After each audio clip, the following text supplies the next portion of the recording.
ஸ்ரீமதே ராமானுஜாய நமக. ராமானுஜர் நூற்றந்தாதி 60ஆம் பாசுரம். எம்பெருமானாரின் பக்தி எப்படி இருக்கும் என்று கேட்க அதை விரிவாக விளக்குகிறார்.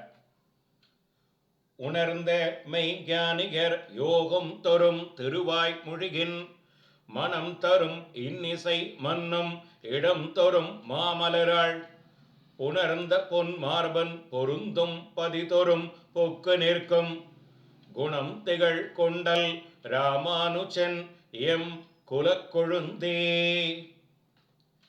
தமிழ் மறையாம் திருவாய்மொழியின் இசை நடக்குமிடங்கள் திருமகள் வாசம் செய்யும் திருப்பதிகளில் மேகம் போன்ற வள்ளல் ராமானுஜன் அங்கு புகுந்திருப்பார்.